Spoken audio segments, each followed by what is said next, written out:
Tu es au collège, au lycée, à l'université ou même dans le monde du travail et tu cherches à commencer la programmation, alors cette vidéo va t'intéresser et t'apprendre tout ce que tu dois savoir.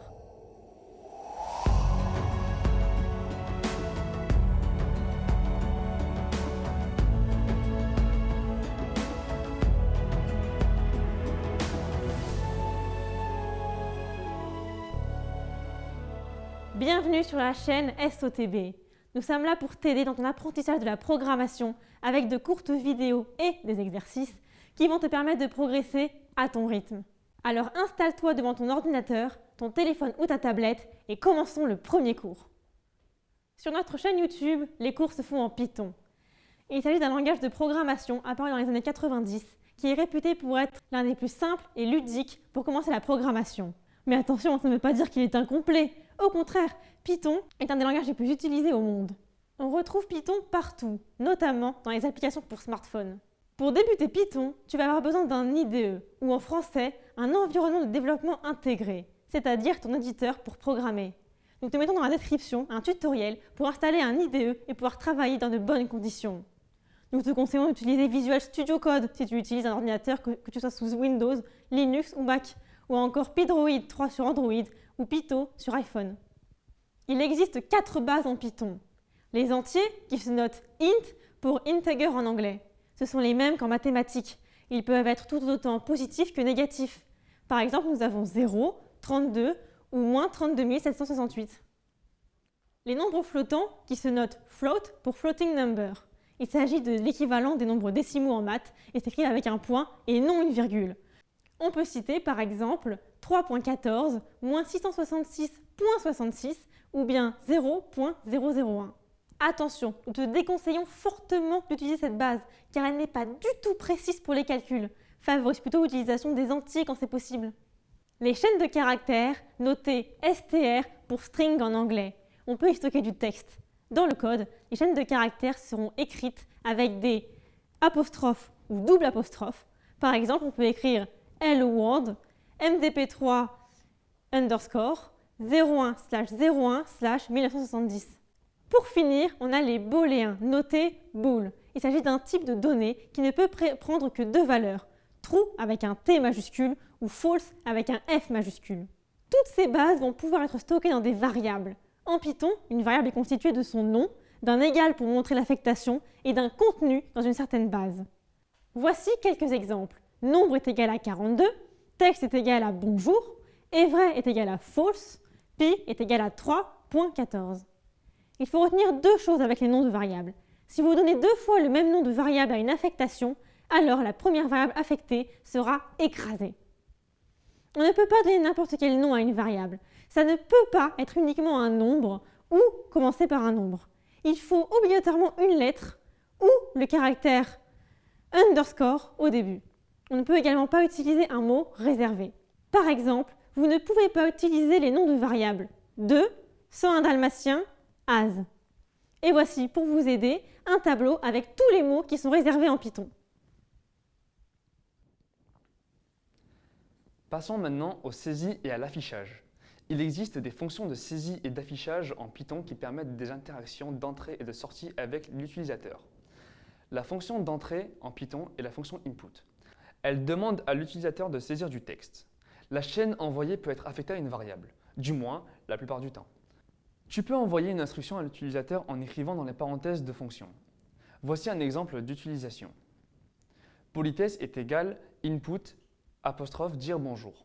La fonction demande à l'utilisateur de dire bonjour et affecte la chaîne saisie à politesse. Rien ne garantit que l'utilisateur lui réponde bonjour. Il peut aussi bien suivre l'instruction que de donner le chiffre 7 ou s'exclamer tartiflette. Mais dans tous les cas, le résultat est un string. Prenons un nouvel exemple. Nombre est égal à input. Cette fois-ci, on attend un entier. Mais pour le convertir en entier ou int, il faut rajouter la fonction int devant. On a donc nombre est égal à int entre parenthèses input entre parenthèses. Attention à ne pas oublier les parenthèses. Cette conversion peut aussi se faire dans la même manière avec les nombres flottants avec la fonction float. On écrit alors nombre est égal à float entre parenthèses input entre parenthèses. Attention si ce qui est saisi par l'utilisateur ne peut pas être converti dans le type demandé. Alors le programme plantera. Tartiflettre, par exemple, n'est pas convertible. Ça restera toujours un str.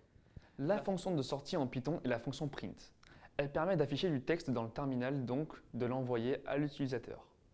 La fonction s'utilise en mettant dans les parenthèses ce que tu veux afficher, comme ceci. A est égal à 3.14, print A va donc imprimer 3.14. On affecte dans A l'entier 3.14 et on affiche A dans la console, on obtient bien la valeur A, c'est-à-dire 3.14. On peut aussi afficher directement du texte. Par exemple, print entre guillemets hello world. De base, quand on fait un print, la sortie de console revient directement à la ligne. Il est possible d'afficher plusieurs éléments de même ou de type différent en les séparant par une virgule.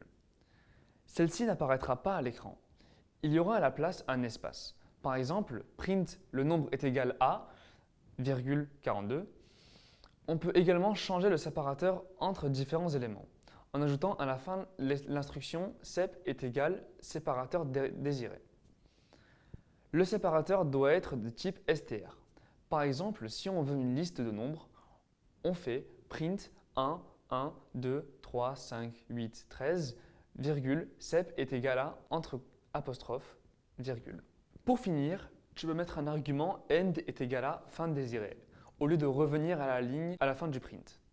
Cela affichera ce que vous avez écrit. Il faut que l'argument soit un str comme pour le séparateur. Par exemple, on peut faire print liste des courses avec end est égal à apostrophe vide. On fait à la suite un autre print où cette fois-ci on print pâte, jambon, sauce avec le séparateur apostrophe virgule. Passons maintenant aux opérateurs. Il existe différents types d'opérateurs en Python, que ce soit les opérateurs arithmétiques, d'affectation, relationnels, logiques, spéciaux ou encore binaires. Nous allons voir aujourd'hui les opérateurs arithmétiques et d'affectation. Les autres seront étudiés dans les futures vidéos. Les opérateurs arithmétiques permettent de faire des calculs arithmétiques. Ils sont au nombre de 7. Le symbole plus qui permet de faire la somme entre deux variables. La somme peut être faite dans un print comme ceci. Par exemple, si on a A est égal à 5, B est égal à 2, le print A plus B va afficher naturellement 7. On peut aussi écrire directement dans une variable de cette façon. C est égal à A plus B et cette fois-ci on print C. Ceci va aussi afficher 7. Ces méthodes marchent aussi pour les autres opérateurs. Le symbole moins qui permet de faire une soustraction entre deux variables. Le symbole fois permet de faire la multiplication entre deux variables. Le symbole étoile étoile qui permet de faire une variable à la puissance d'une autre. Le symbole division est représenté par le slash et permet de diviser donc une variable par rapport à une autre. Attention, le résultat sera toujours un flottant. Le symbole slash slash permet de faire la division entière d'une variable par rapport à une autre. Cette fois-ci, le résultat sera un entier. Le symbole pourcentage qui donne le résultat de la division entière d'une variable par rapport à une autre. Passons maintenant aux opérateurs d'affectation correspondant aux opérateurs arithmétiques. Ceux-ci permettent de directement affecter un calcul à une variable. L'opérateur plus égal qui ajoute une variable à une autre variable ou valeur. On a là A est égal à 2, A plus égale 2, et après on print A pour ensuite afficher 4. L'écriture A plus égale 2 est l'équivalent donc à A est égal à A plus 2. On peut former tous les autres opérateurs d'affectation avec un opérateur arithmétique et un égal. Il existe d'autres opérateurs d'affectation que nous verrons petit à petit avec les autres opérateurs. Maintenant que vous avez quelques bases en Python, nous allons effectuer un exemple d'entraînement. On considère deux notes d'un élève, note 1 et note 2. On souhaite calculer la moyenne de ces deux notes étape par étape. Le programme doit lire deux entiers, note 1 et note 2, qu'il prend en entrée auprès de l'utilisateur, et afficher dans une première ligne les deux notes séparées d'une virgule, et sur une deuxième ligne seulement, la moyenne de ces deux notes, telle que dans l'exemple. Le programme doit fonctionner pour n'importe quelle entrée de notes et renvoyer la moyenne calculée. Ces exemples sont seulement donnés pour t'aider dans ta réflexion et ne constituent pas les données du calcul. C'est maintenant à toi d'essayer chez toi. Tu peux mettre la vidéo en pause et écrire le programme de ton côté. On te laisse 5 secondes et après, on donne la correction.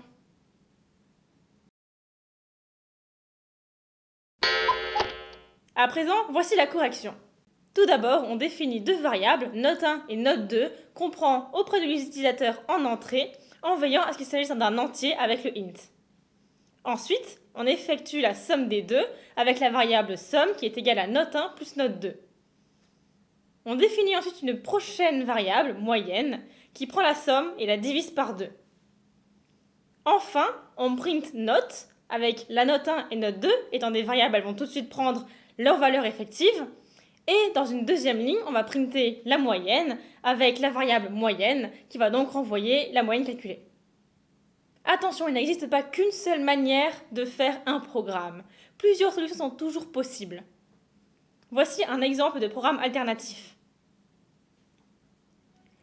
Et voilà, c'est la fin de notre première vidéo. On espère qu'elle t'a aidé dans tes débuts en Python.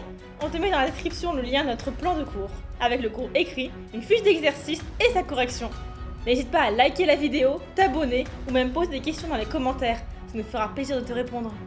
En tout cas, on se retrouve très bientôt pour une nouvelle vidéo sur les structures conditionnelles et itératives. Au revoir!